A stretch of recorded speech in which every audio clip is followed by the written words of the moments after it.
Hi everyone, it's your girl Janelle J, and welcome back to the Married to a Trucker channel. On this channel, we discuss everything about being an owner operator as well as owning your own trucking business, all from the perspective of a trucker's wife.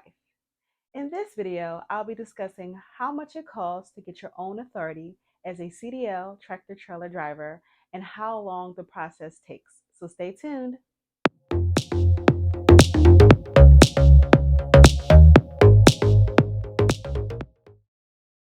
Getting your trucking authority is the same thing as owning your own trucking business with your own DOT and MC number. If you are a company driver, I would suggest that before you consider getting your own trucking authority, you should take a look into first becoming an owner operator and leasing your truck on to another carrier under their DOT and MC number. That way, you get some experience with owning a truck, but not having to worry about all of the compliance and back office side of owning a trucking company.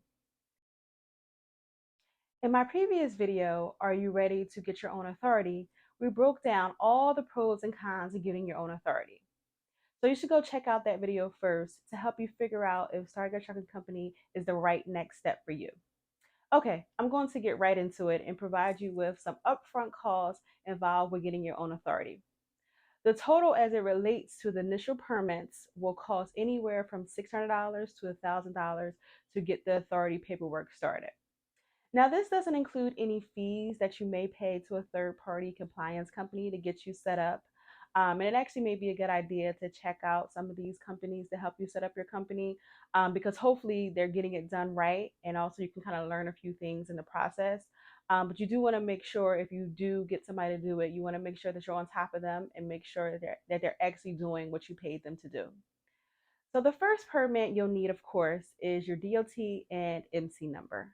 Your DOT number is free, and your MC number, which is your motor carrier number, is $300.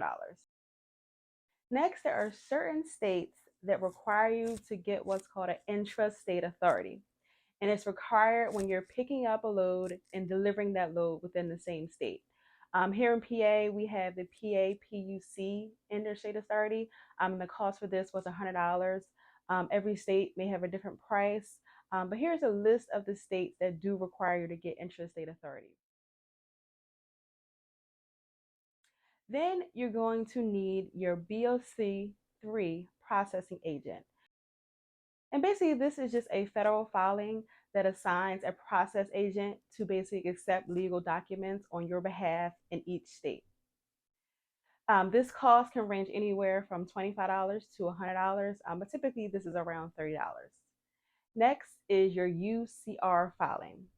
This is a filing you need if you're doing interstate commerce, meaning taking loads from state to state.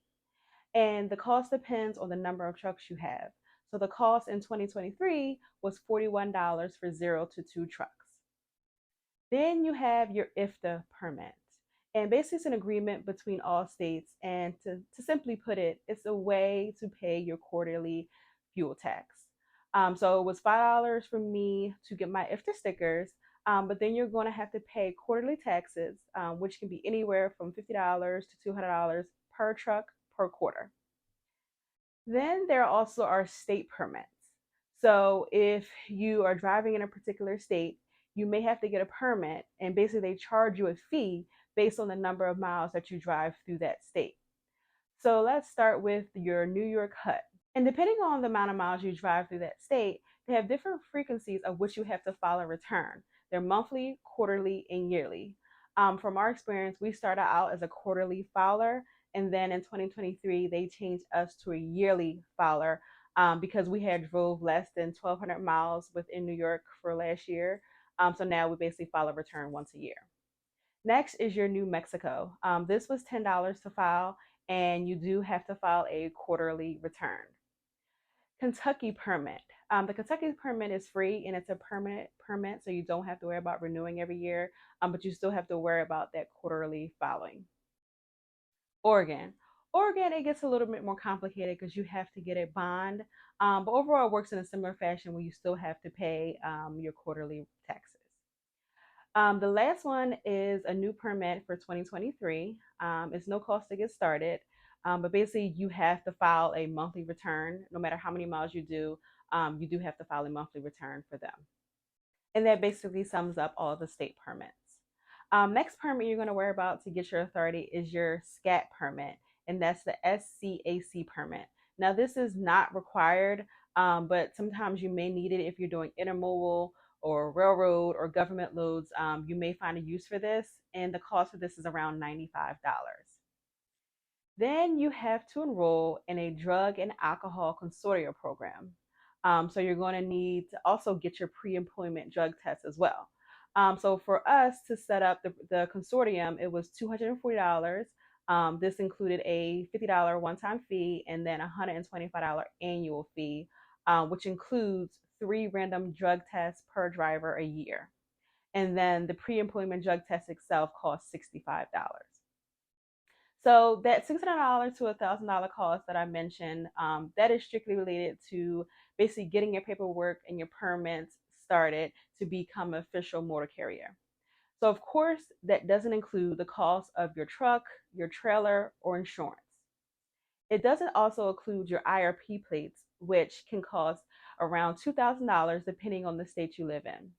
It also doesn't include the cost of your ELD system, which are your electronic logs, or it doesn't include your truck decals or stickers that go on both sides of your truck. Now let's move on to the timing of how long it takes to get your own authority. When you file for your DOT and MC number, you'll actually receive your DOT number within a few days. But that doesn't mean that you're ready to hit the road. There's a 10-day business day waiting period where you will receive solicitation calls and emails from different people trying to offer you different services as it relates to your trucking business.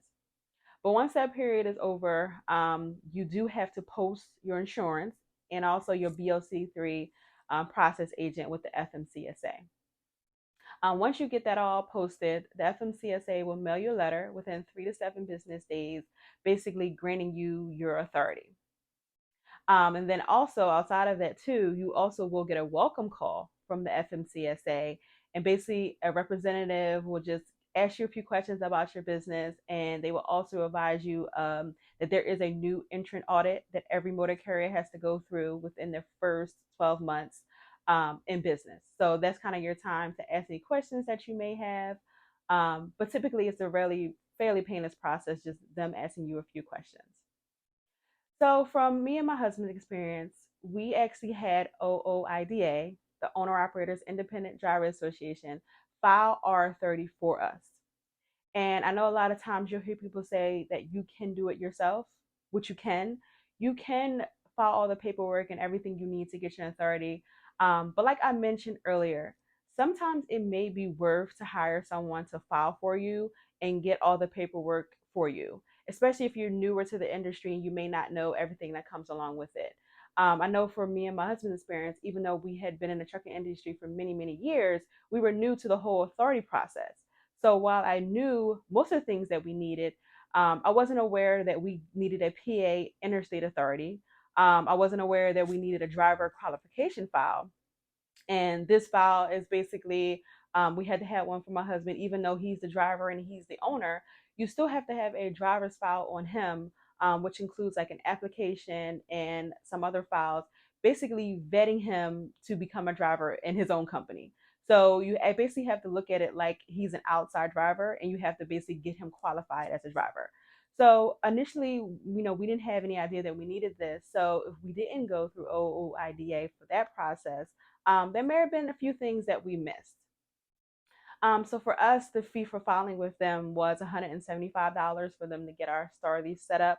What actually ended up working out because it canceled out because we ended up getting our insurance through them. So they gave us a $175 discount because they both set up both our filing, our authority, and also our insurance.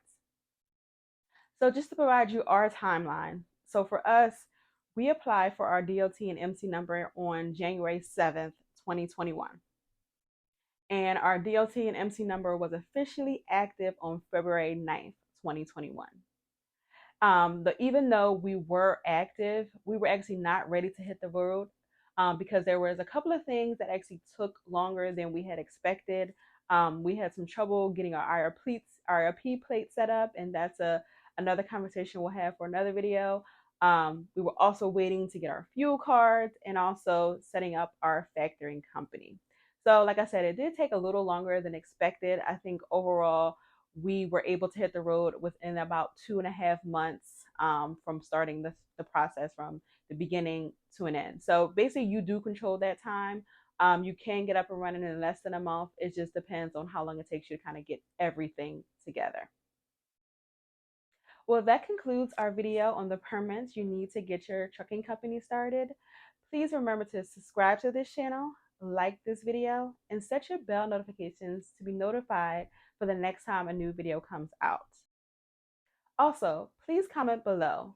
If I failed to mention any of the steps of the authority process, you can mention those down below. So see you next time. Bye.